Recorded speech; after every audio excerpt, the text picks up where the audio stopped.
Hello learners, let us see pluperfect और past perfect tense। past perfect को pluperfect tense भी कहते हैं, ठीक है। ये आपके लिए शायद न्यू वर्ड भी हो सकता है, लेकिन ये past perfect tense ही है। अब past perfect tense क्या होता है इसके बारे में आपको पता होना चाहिए।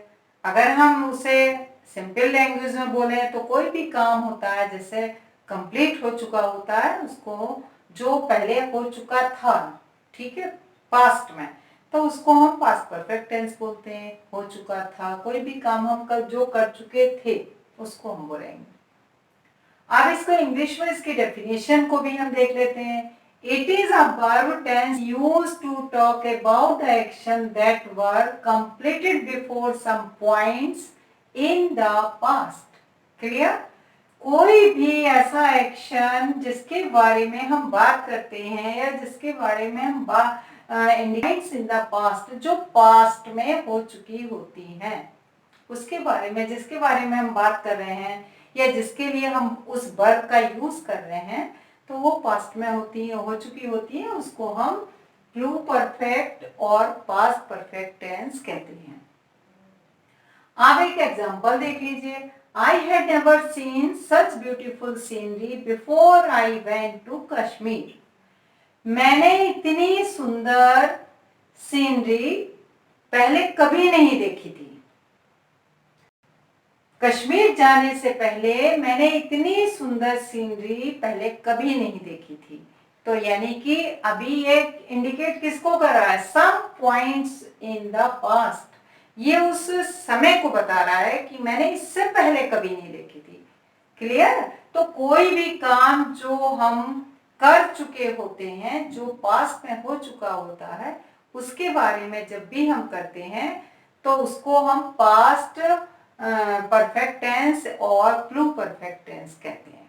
ठीक, जो हो चुका होता है वो प्रेजेंट परफेक्ट, और जो हो चुका था वो पास्ट परफेक्ट टेंस। अब इसका हम स्ट्रक्चर देख लेते हैं। जैसा आपको पता है, तो अगर हम पॉजिटिव का स्ट्रक्चर बनाते हैं, ठीक है, पॉजिटिव का स्ट्रक्चर बनाते हैं तो आपका बनता है subject plus had.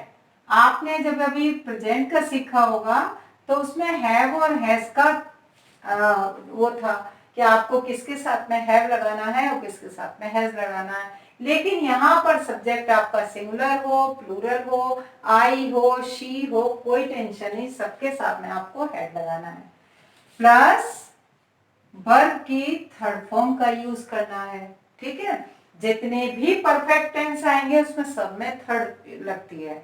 Perfect, present perfect, past perfect और फ्यूचर परफेक्ट, सब में थर्ड फॉर्म ही लगती है। परफेक्ट टेंस में थर्ड फॉर्म ही लगती है।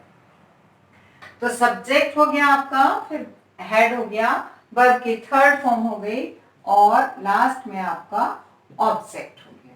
ठीक है, अगर हम इसको नेगेटिव में बनाते हैं तो आपको नेगेटिव टेंस अगर बनाएंगे तो सॉरी नेगेटिव सेंटेंस बनाएंगे तो हमें क्या करना पड़ेगा? केवल हमें नोट का यूज करना है।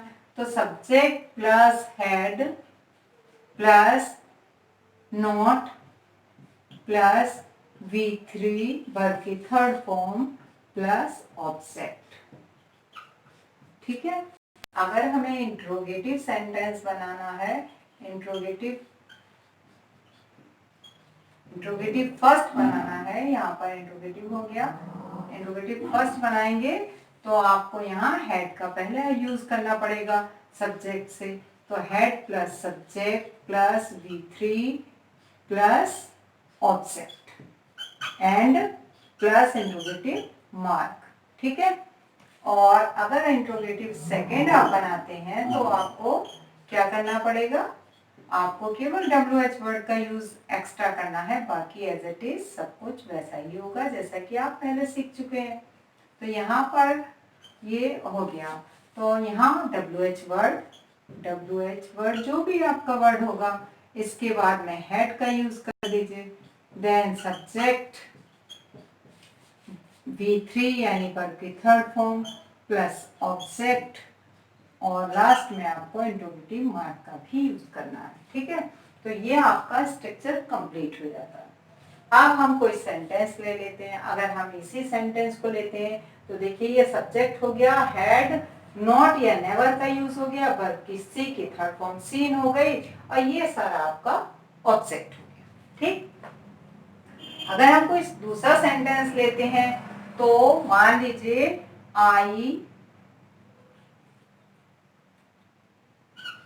I had completed my homework. I had completed my homework negative बनाए तो इसका आप कर दीजिए राम had not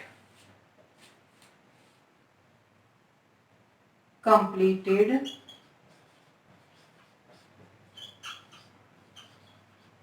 his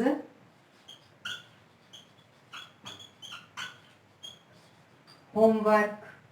अगर हम इंट्रोगेटिव बनाते हैं तो स्टूडेंट्स, सॉरी हैड पहले आ जाएगा, had students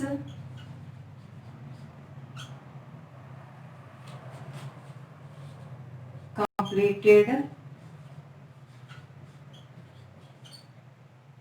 their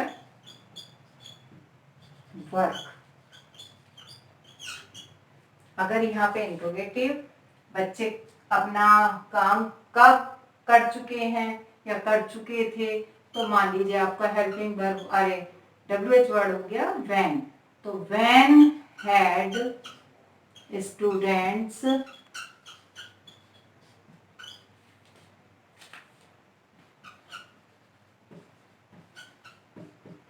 completed their work. ठीक है, तो ये आपका हो गया। अब देखिए यहां पर I had completed my work, ये आपका सब्जेक्ट हैड, वर्क की third form. Ram had not completed his work, Ram के साथ में हिज का यूज हो गया, हैड वर्क नेगेटिव हो गया, थर्ड फॉर्म हो गया। इंट्रोगेटिव सेंटेंस में हैड आपका सब्जेक्ट से पहले आ गया, थर्ड फॉर्म हो गई, और ये आपका स्टूडेंट के अकॉर्डिंग देयर वर्क हो गया। यहाँ पे WH वर्ड हो गया, हेल्पिंग वर्ब हो गई, वर्ब की थर्ड फॉर्म आपका यहाँ हो गया, सब्जेक्ट हो गया, और ये ऑब्जेक्ट हो गया। तो ये आपको समझ में आ गया होगा। अब बहुत से सेंटेंस ऐसे भी आते हैं जहां पर कि पास्ट परफेक्ट टेंस में, जो आपने सुना होगा कि कोई भी काम दो कामों को लेकर के उसमें किया जाता है। ठीक है, अगर ऐसा कोई सेंटेंस है जहां पर कि आपको दो सेंटेंस मिलते हैं कि मेरे वहां पहुंचने से पहले चोर भाग गया था, सपोज जो क्या बोलते हैं कि चोर के, पुलिस के आने से पहले चोर भाग गया था, ऐसे वाले भी सेंटेंस आपके पास्ट परफेक्ट में और प्लू परफेक्ट में आते हैं। उस कंडीशन में आपके दो काम जो हो रहे हैं, तो एक काम ये श्योरली एक काम पहले कंप्लीट हो रहा होगा, दूसरा काम दूसरे बाद में कंप्लीट हो रहा होगा।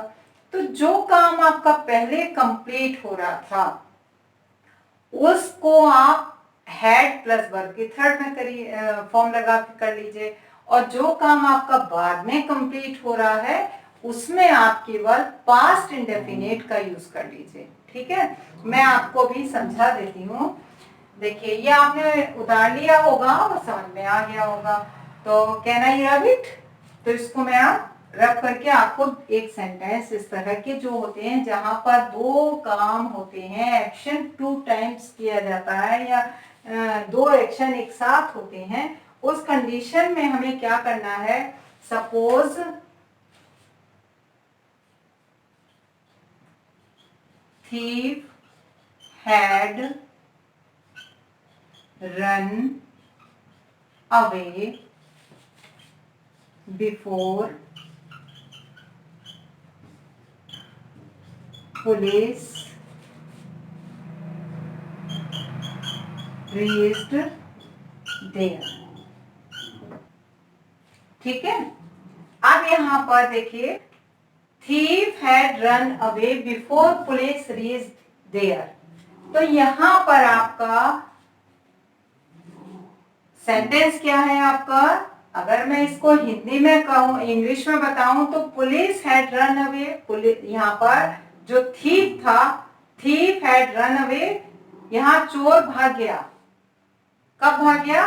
Before police reach there, police के वहां पहुंचने से पहले। ठीक है, दो काम हो रहे हैं, पहले चोर भाग रहा है और पुलिस बाद में पहुंच रही है। ऐसी कंडीशन में जहां पर आपके सेंटेंस में दो काम हो रहे हैं, सडनली एक काम पहले होगा और एक काम बाद में होगा, उस कंडीशन में आप जो काम आपका पहले कंप्लीट हो रहा है उसमें हैड प्लस वर्ब की थर्ड फॉर्म का यूज करेंगे। यहां पर आपको हैड प्लस V3 का यूज करना है। ठीक है, और जो काम आपका बाद में हो रहा है वहां पर वर्ब की सेकंड फॉर्म का यूज करना होता है। It is rule. तो thief had run away before police reached there. आपकी समझ में आ गया होगा। यहां पर पुलिस बाद में पहुंची है और चोर पहले भाग गया है। तो यहां जब पहले जो काम होता है, जो एक्शन पहले कंप्लीट किया होता है या सेंटेंस के अकॉर्डिंग जो काम पहले कंप्लीट हो जाता है उसमें हम हैड प्लस वर्ब की थर्ड फॉर्म का यूज करेंगे। जो काम बाद में होता है, ठीक है, उसमें हम सिंपली पास्ट इंडेफिनिट का यानी कि वर्ब की सेकंड फॉर्म का यूज करेंगे। देखिए यहाँ हैड का यूज नहीं है, यहाँ केवल सेकंड फॉर्म का यूज है जो पास्ट इंडेफिनिट में लगता है। आप सीख चुके हो। पुलिस हैड रन अवे यहाँ पर क्योंकि पहला काम है और यहाँ पुलिस बाद में पहुंची है, तो thief had run away before police reach there. ठीक है, तो थीफ भाग गया था या वहां से चला गया था जब पुलिस वहां पर पहुंची। तो ये समझ में आ गया होगा। इस तरह के सेंटेंसेस आपको बहुत सारे मिल जाएंगे। मान लीजिए मेरे स्कूल आने से पहले माँ खाना पका चुकी थी। बहुत से बच्चे ट्रांसलेशन भी सीखते हैं तो उनके लिए भी ये आपके, तो माँ खाना पका चुकी थी मेरे स्कूल से आने के पहले माँ खाना पका चुकी थी। तो mother had cooked my lunch या food before I reached home. तो ये आपका इस तरह से भी बन जाएगा।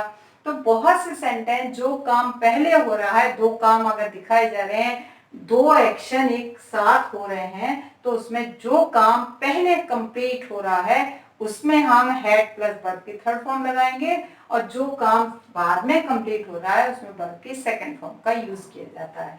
तो इस तरह आपका ये प्लू परफेक्ट और पास्ट परफेक्ट टेंस आज कंप्लीट हो जाता है। मेरे ख्याल से बच्चों को अच्छे से समझ में आ गया होगा और इसको आप अच्छे से प्रैक्टिस कर लीजिए। केवल आपको मैंने बताया था, मैं हाथ के हाथ आपको बैक रिमाइंडर भी करा रही हूँ। जो प्रेजेंट परफेक्ट था उसमें हैव और हैज का अंतर है बस, और कोई अंतर नहीं है। यही सब्जेक्ट है, यही वर्ब की थर्ड फॉर्म है, यही ऑब्जेक्ट है। अंतर कहाँ है? केवल हैड की जगह पर आपको यहाँ पर अंतर मिलेगा, बाकी सब कुछ हुआ है। वहां पर आपको हैव और हैज का यूज है, तो उसमें आपको बता दिया था आई वी यू दे के साथ में हैव का यूज होगा, ही शी इट और सिंगुलर सब्जेक्ट के साथ में हैज का यूज होगा। यहाँ पर कोई टेंशन नहीं है, आपका सब्जेक्ट सिंगुलर हो या प्लूरल हो, सबके साथ में आपको हैड लगाना है। बाकी वर्ब के सब्जेक्ट भी वही है, वर्ब की थर्ड फॉर्म भी वही है, ऑब्जेक्ट भी वही है, सेम है। आपके कंटिन्यूअस टेंस भी सेम होते हैं, परफेक्ट टेंस भी सेम होते हैं, बस थोड़ा थोड़ा अंतर है जिसको आपको अपने यहाँ पर फीड करना है, अच्छे से समझना है और टेंस आपके कंप्लीट हो जाते हैं। तो मेरे ख्याल से आपको समझ में आ गए होंगे। फिर भी कोई दिक्कत हो तो आप मेरे से पूछ सकते हैं। Thank you.